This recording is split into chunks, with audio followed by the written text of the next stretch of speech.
Oi pessoal, sejam muito bem-vindos a mais uma edição do programa Bora Falar de Saúde. Aqui nesse espaço você se informa, esclarece suas dúvidas numa linguagem simples e descomplicada. Nesse episódio a gente conversa sobre o câncer do colo do útero, que é responsável pela morte de mais de 35 mil mulheres a cada ano nas Américas. A situação ela fica mais preocupante quando é constatada que a maioria desses casos, mais precisamente 80%, ocorre na América Latina e no Caribe. Os dados são da Organização Pan-Americana de Saúde. E é importante falar que o câncer do colo do útero ele pode ser evitado com a vacina contra o HPV, que é disponibilizada gratuitamente pelo SUS e deve ser recebida tanto por meninos como por meninas de 9 a 14 anos de idade.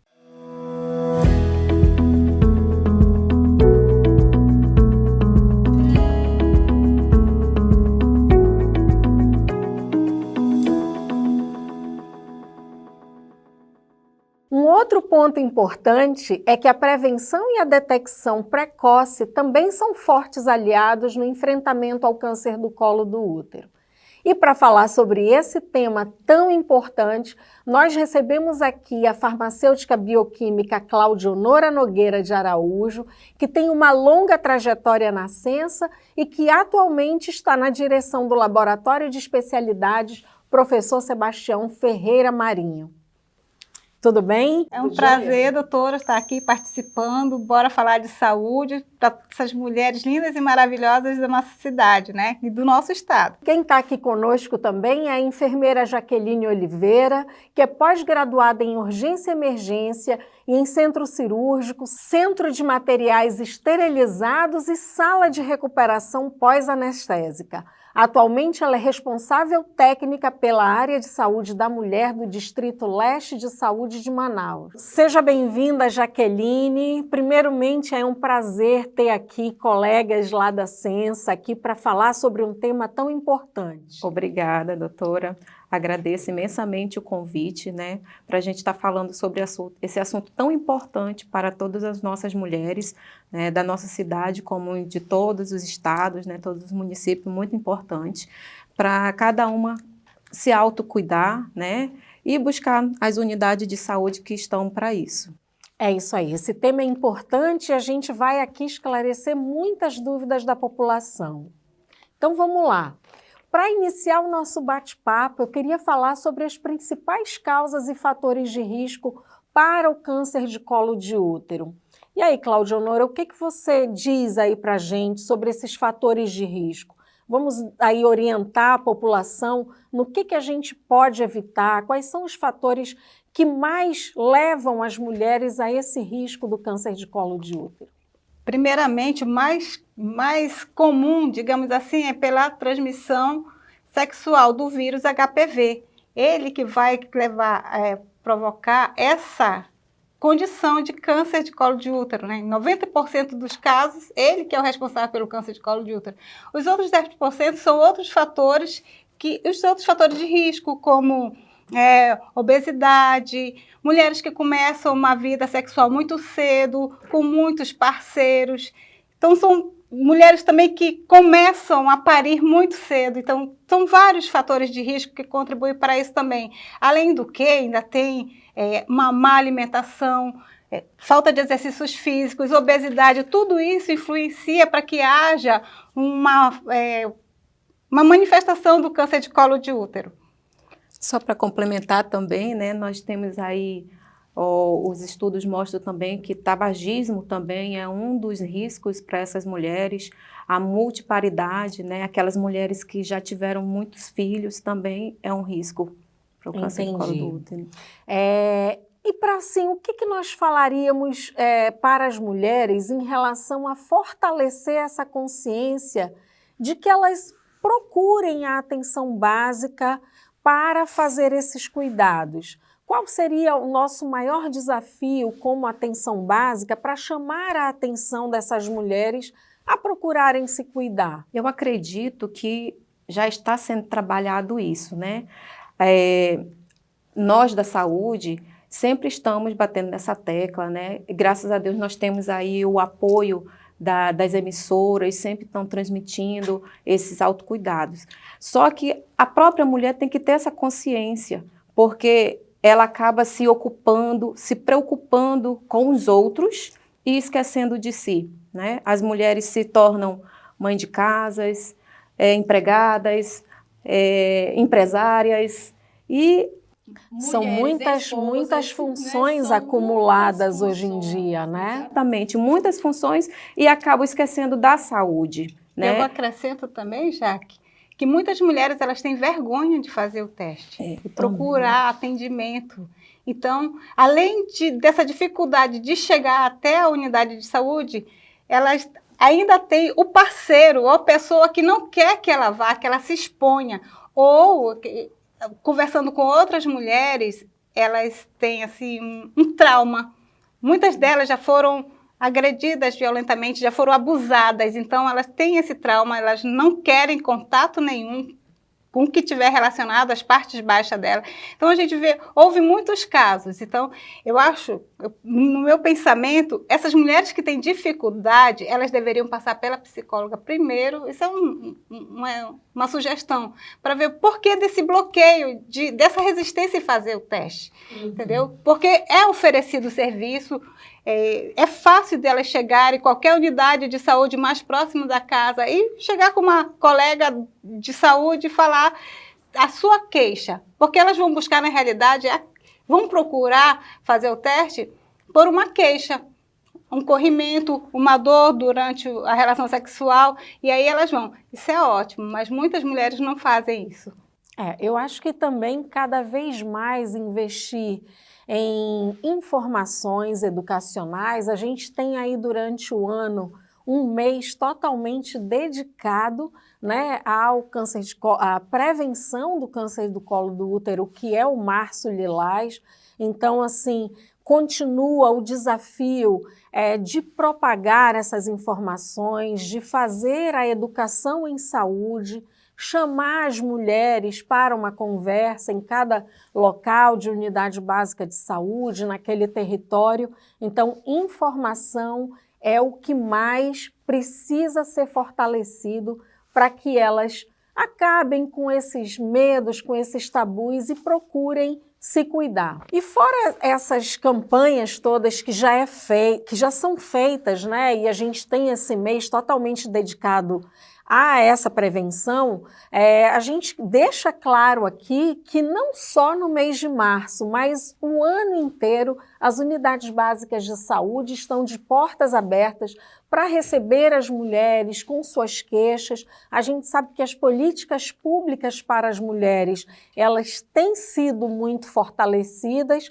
e durante o ano inteiro você pode procurar uma unidade básica de saúde. Eu queria perguntar para vocês como é que vocês avaliam o cenário do câncer do colo de útero aqui na nossa região, no Amazonas em si. Como é que está esse cenário? Infelizmente não está bonito, né? Nós estamos aí num índice bem alto, né? Estamos aquele patamar que nós não gostaríamos de estar, que é algo negativo, né, para a gente. Mas estamos em busca de melhorar cada vez mais, né? Como a Claudionora citou agora há pouco, né, para o Amazonas nós temos vários interiores, né, municípios pequenos que não têm tanta assistência, né? Então, isso acaba que quando eles vêm para a capital, o índice da capital aumenta, né? E aí é por causa da busca também dos demais. E nós temos também muitos migrantes, temos muitas invasões, né? E essas pessoas que moram em invasão, infelizmente, elas não têm tanta essa preocupação de estar buscando a saúde, de estar indo numa unidade de saúde. E o acesso é difícil, mas mesmo assim nós fazemos o nosso trabalho, corremos atrás, vamos em busca dessas mulheres. E para complementar a colega Jaqueline, eu posso dizer assim que muitas mulheres, com o diagnóstico na mão, elas não procuram atendimento. Muitas das vezes, como a política da prefeitura, da Censa Manaus, de fazer a busca ativa dessas mulheres que quando o laboratório sinaliza, dizendo, olha, essa mulher aqui tem uma lesão, aí a ponta vai lá, busca essas mulheres, a secretaria, ela procura facilitar o atendimento dessa mulher e muitas das vezes ela não vai. Faz a procura, faz busca ativa, tudo agendado e ela não vai, não é, Jaque? Isso. Então a mulher também tem que querer se cuidar, porque o serviço é oferecido, o teste é oferecido, a vacina é oferecida, os métodos preservativos são oferecidos, mas elas têm também que nos ajudar, não é nem ajudar, nos ajudar, porque a gente está fazendo toda essa gama de ofertas para que a gente reduza esse índice, só que a mulher não quer se ajudar. Além de tudo isso, relembrando mais uma vez da vacina do HPV, né? Que a gente tem aí disponível pelo SUS gratuitamente. Então, é necessário que a gente sempre fortaleça aí essas campanhas de orientação. Claudionora, você tocou num assunto que eu devo imaginar a sua angústia sendo a diretora lá do laboratório e tendo aí a ampla visão que você vê um exame que deu positivo, você vai atrás para fazer a busca ativa e tal, só que existe um valor aí inverso. Quando a gente está trabalhando na ponta, a gente percebe que muitas mulheres que só colhem o exame, fazem o exame, elas já chegam e digam, não, eu já fiz o exame, mas muitas vezes não vai buscar o resultado. Isso é muito preocupante. A mulher, às vezes, ela chega, não, eu estou em dia, eu já fiz o meu exame, já fiz o meu Papa Nicolau, colhi lá na unidade, mas não vai buscar o resultado, né? Isso acontece? Vocês veem muito isso? Sim, acontece. E é justamente aquela situação que a Claudionora falou. Muitas vão em busca do preventivo quando estão com corrimento, com alguma dor, né? Elas não têm aquela mentalidade, aquela consciência de estar indo fazer o preventivo com o intuito de prevenção do câncer do colo de útero.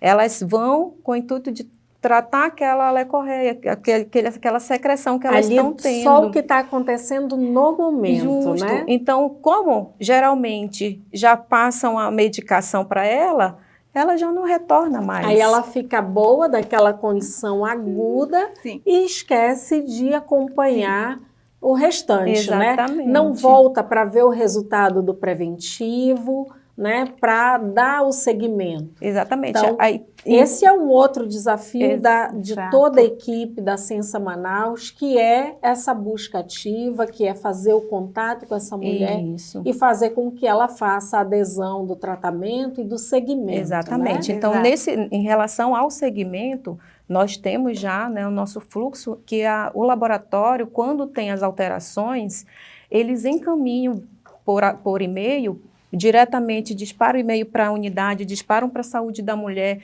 disparam para os diretores, então todo mundo fica com acesso a esses laudos negativos, esses laudos que tem alguma alteração, né, para fazermos busca ativa daquelas mulheres. Então, acontece várias situações, né? Acontece daquela de nós encontrarmos, né, conseguir o contato, agendar para ela ir pegar o resultado e fazer a colposcopia, e ela não aparece. Então, vem aquela situação de saber o porquê que isso acontece. É medo né, do que vem pela frente. São as inúmeras tarefas que a mulher acumulou aí. Ela é mãe, esposa, ela trabalha fora, ela é dona de casa. Exatamente. Então, quando alguma dessas situações entram em desequilíbrio, ela não tem tempo para ela. Justamente. Ela vai cuidar de outros assuntos, né? Muitas vezes a gente acaba envolvendo a família para a gente convencer essa mulher a buscar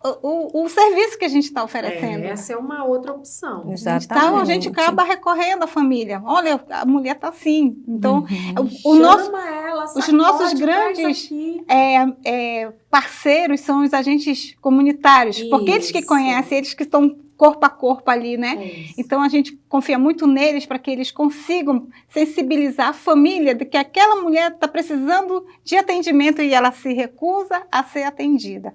Então, a gente oferece tudo, faz de tudo Mas muitas vezes a mulher é muito resistente, ela não quer. Quando a gente consegue encontrá-la, é bom porque a gente fica insistindo. O ruim é quando a gente não consegue. Que tem esses casos. Não tem mais o contato telefônico, não é mais o mesmo, ninguém conhece, não pega, está fora de área. Vai no endereço, ninguém conhece. E às vezes ela vem do interior até a capital para colher o exame, para fazer os exames.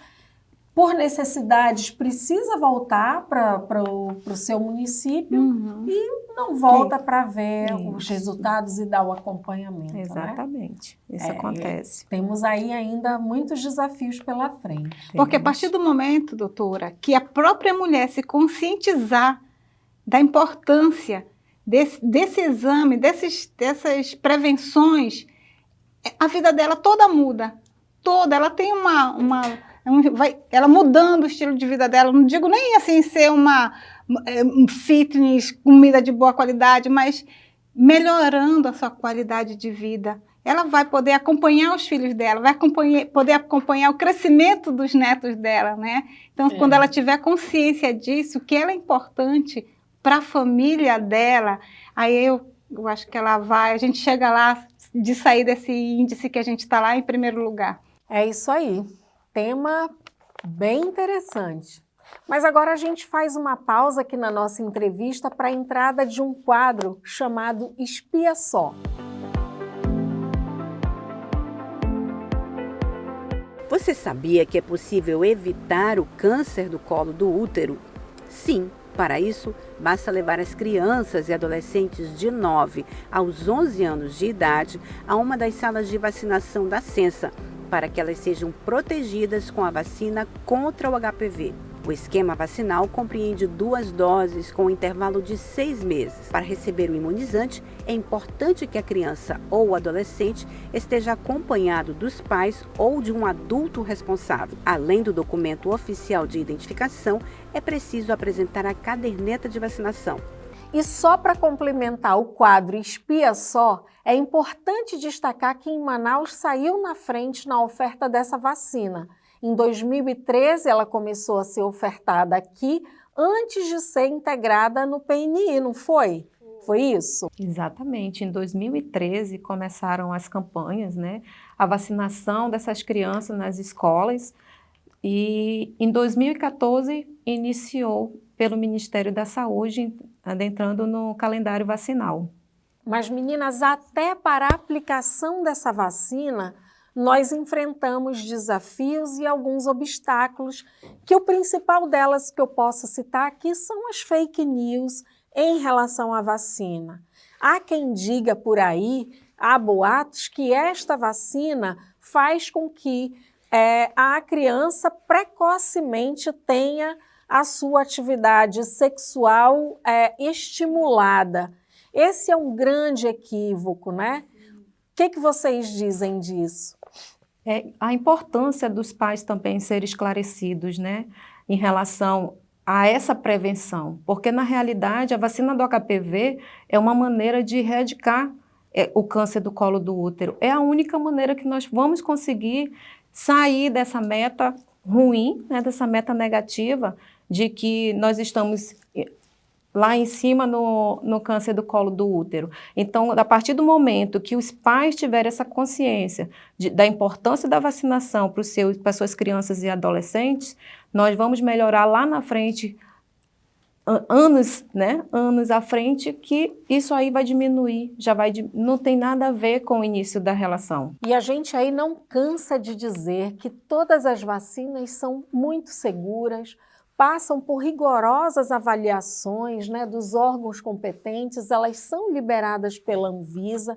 A gente vê aí a vacinação contra o HPV também como uma ferramenta muito importante para que a gente evite que essas crianças e adolescentes desenvolvam aí essa doença e faça real prevenção.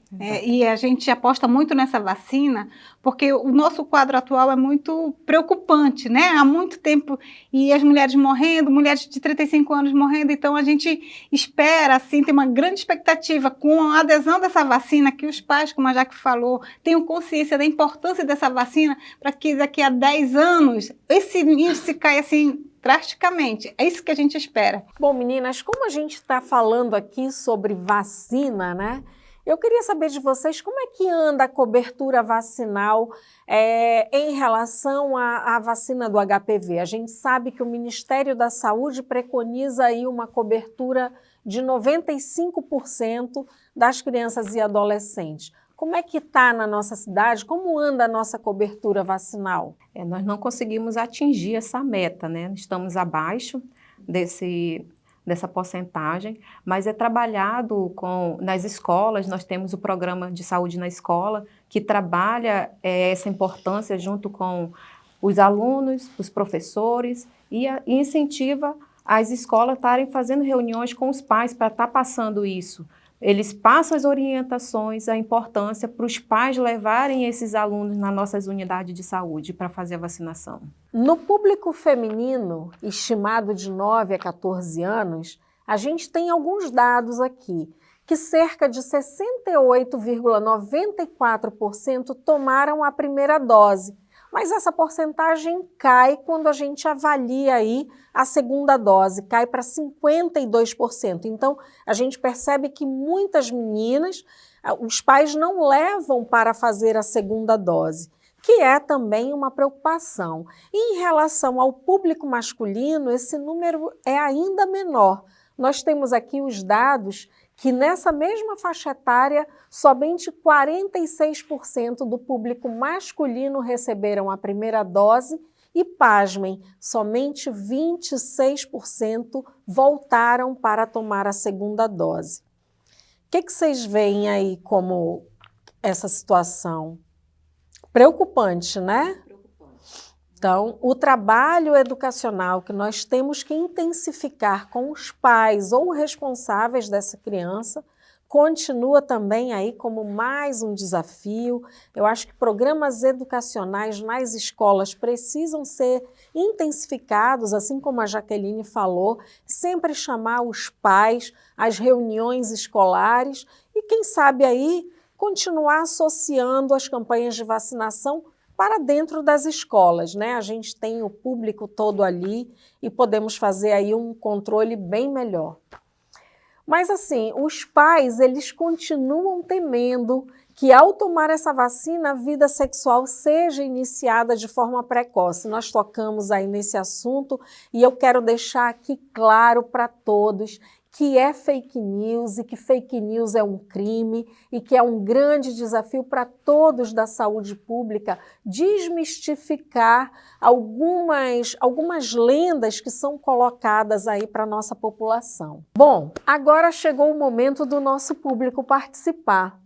Vamos aí ao quadro Fala Especialista com as perguntas do público. Vamos lá para a primeira pergunta. Quais são os principais sintomas do câncer do colo de útero? Os principais sintomas de câncer de colo de útero, a mulher, inicialmente, quando ela percebe um corrimento exagerado, quando ela percebe um sangramento exagerado, dor durante o ato sexual, que muitas das vezes vem com sangramento, dor na região do baixo ventre. Jaque? É isso mesmo. Então, esses são os principais sintomas, né? E aí eu ressalto que quando vem instalado esses sintomas, é um alerta para a mulher já fazer a busca do atendimento, né? Porque o preventivo, ele vem justamente para prevenir o câncer. Então, quando já vem com sintomas, ele já é um alerta de que esse câncer já pode estar avançado. Então, o câncer em si, ele não dói, né? Quando ele já vem com dores, com sinais e sintomas, é porque ele já está numa fase avançada. E daí a importância de se procurar uma unidade de saúde o quanto antes. Vamos lá, próxima pergunta. O que é o exame Papa Nicolau? E com que frequência esse exame é feito? O exame de Papa Nicolau é o exame de preventivo do câncer de colo de útero. É o que é feito no laboratório, que as mulheres vão até a unidade de saúde, colhem o seu preventivo, e lá é feito o exame de Papa Nicolau, que foi o Papa Nicolau, o nome do médico que desenvolveu a técnica é o Papa Nicolau. Então, é o exame que é feito para a gente detectar precocemente a doença. A gente vai ver as alterações celulares e aí a gente, como disse, já que quando está muito avançada, significa que o vírus já está tomando aquela célula, já está modificando aquela célula. Então, é isso que a gente vê no exame. O exame Papa Nicolau é um exame que avalia o colo do útero, não é isso? Através desse exame, nós conseguimos aí, com o resultado do esfregaço, da coleta, verificar se esse colo do útero tem ou não uma transformação celular, um crescimento exagerado de alguma célula que não seja comum àquele local, né? E aí é feito o exame no laboratório, que é a visualização da lâmina. Não é isso? Vale ressaltar que nem toda lesão, usa-se essa palavra de lesão no colo do útero. Isso é erroneamente falado. Sim. A gente não tem que falar, porque muitas das vezes quem está fazendo o exame diz, tu tem uma lesão, uma ferida aqui no colo do útero, uma lesão. Muitas vezes é uma situação fisiológica. E nem toda lesão é considerada uma lesão maligna. Exatamente. Isso quer dizer, nem essa alteração visual do colo do útero que o médico ou a enfermeira está vendo, não significa que seja uma lesão pré-cancerígena. Só para esclarecer, porque muitas vezes isso leva um pânico para a mulher. Você tem uma ferida no colo do útero, você está com uma lesão, e elas entram em pânico, né? Então, muitas vezes é uma situação até fisiológica. Isso passa. Daí vem a importância, né, das mulheres retornarem na unidade para pegar o laudo, pegar o resultado. Porque visualmente é uma coisa, e microscopicamente é outra, né? Então, daí a importância de pegar o laudo, que é o resultado, né, para saber. Todo o segmento, fazer o segmento. Todo o segmento. Vamos lá, a gente tem mais perguntas? Quem está fora da faixa etária de vacina de HPV se protege de que forma? A prevenção fora a faixa etária, na realidade, as mulheres podem tomar, né? Fora dessa faixa etária, só que nós não temos gratuitamente apenas para crianças e adolescentes. Mas fora da faixa etária, com o uso do preservativo, né, que realmente você tem que estar utilizando o preservativo, e a realização mesmo do preventivo periodicamente. Então, em quanto tempo que essa mulher tem que estar fazendo esse preventivo? Aquelas mulheres que nunca realizaram, elas fazem no primeiro ano. Se não tiver dado nenhuma alteração, fazem em um ano, no primeiro ano, repete-se no outro ano, consecutivo. Se não der nenhuma alteração, elas só vão fazer a cada 3 anos. Se caso der alguma alteração, aí faz o segmento conforme a alteração. Então, só esclarecendo a pergunta da nossa telespectadora, a vacina, ela não tem idade. De 9 a 14 anos, tanto meninos como meninas são contemplados pela vacina gratuita do SUS, mas essa vacina existe em clínicas particulares para qualquer idade, é isso? Essa faixa etária de 9 a 14 anos é que quando elas vão começar a vida sexual dela ativa, já tem uma proteção. Porque o vírus, o câncer, como... não é do dia para a noite, ele tem um tempo para se desenvolver. Então, o HPV, até o próprio sistema imunológico, ele mesmo dá conta do vírus. Então, 85% das pessoas que têm vida sexual ativa já tiveram contato com o vírus. E o próprio sistema imunológico deu cabo deles. Então, para quem tem essa resistência, a vacina está lá para ajudar a combater. É isso aí. Temos mais perguntas? A gente ouve muito falar sobre o rastreio do câncer de colo de útero, mas o que é isso? Então, o rastreio a gente faz naquela faixa etária estipulada pelo Ministério da Saúde, que é onde tem evidências maiores de mulheres com câncer do colo do útero, né? Que são aquelas mulheres de 25 a 64 anos. Então, nós fazemos a busca ativa dessas mulheres, nós temos o programa do Previne Brasil, onde auxilia bastante nisso, né? Onde nós fazemos parte de uma meta, então ele serve até para nós nos enxergarmos em relação a essa assistência, a esse atendimento de qualidade. Lá nós conseguimos ver quantas mulheres têm pendente na nossa região, por área, por situações de unidades. Então, nós aproveitamos aquela listagem de mulheres pendentes para fazer busca ativa delas e também aproveitamos aquele momento oportuno, aquele momento que as mulheres vêm na nossa unidade em busca de um atendimento, às vezes nem é para ela, é para o filho, para o marido, e nós já aproveitamos pela faixa etária, perguntamos se ela realizou o preventivo aquele ano, em que ano foi a última vez, e já ofertamos o serviço. Eu quero aproveitar a oportunidade também da pergunta e dizer que as mulheres grávidas, elas também podem fazer exame preventivo, porque muitas vezes elas acham que pode incomodar o bebê, pode, como elas falam, ofender, provocar algum dano ao bebê. Então, não tem risco nenhum. O mesmo cuidado que se tem com uma não grávida é o mesmo cuidado que a gente tem com a grávida. Mas se a grávida tem esse receio, a gente respeita e espera o momento oportuno para fazer, mas sempre oferecendo o preventivo mesmo na gravidez para que elas possam fazer. E explicando, né, como é o exame, enfim. Que a gente vê é muito baixo ainda a captação dessas mulheres grávidas para o preventivo. Então, muitas das vezes a gente tem que até que convencê-las de que não é do jeito que elas pensam. É isso aí. Temos mais perguntas? Bom, eu vi que tem alguns aspectos que não foram perguntados para o público, mas eu acho importante deixar aqui como alerta. Mulheres que estão na menopausa, que já estão há anos sem sangrar e de repente notam um sangramento, é um sinal de alerta que precisa procurar uma unidade básica de saúde.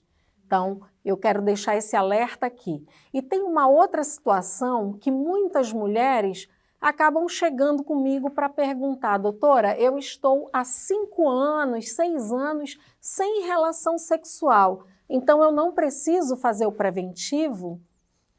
Isso não é verdade. Doutora, ainda tem mais um, tem mais um. Eu não tenho mais, eu sou esterectomizada. Então, eu não tenho mais útero, eu tenho que fazer meu preventivo? Nossa, vamos parar para pensar. Se você retirou o útero, alguma coisa tinha ali. Então, a gente tem que continuar, sim, fazendo esse rastreio para ver se o vírus não se disseminou, de alguma forma não ficou por ali, entendeu? Então, tem que continuar assim, mesmo esterectomizada, tem que fazer o preventivo. Bom, gente, é isso. A gente espera aqui ter esclarecido muitas dúvidas, ter esclarecido o nosso público. Esse programa foi muito bom. Eu agradeço aqui a presença da Claudionora, da Jaqueline aqui conosco no Bora Falar de Saúde. Agradeço aqui a nossa equipe de produção, sempre muito atenta. E vamos lá, né? Discutir de forma simples, descomplicada, para que a gente possa ajudar a nossa população a ficar informado, a nos procurar, sempre que tiver uma dúvida, procurar uma unidade básica de saúde para que a gente possa aí fazer esse acompanhamento. Eu quero deixar aqui um abraço para você que nos acompanha, quero agradecer aqui as minhas convidadas. Eu agradeço. Muito obrigada pelo convite. Obrigada, doutora, é um prazer e pode contar conosco, né, Jaque? Com certeza. Obrigada, gente. Então, um abraço a todos e até o próximo programa.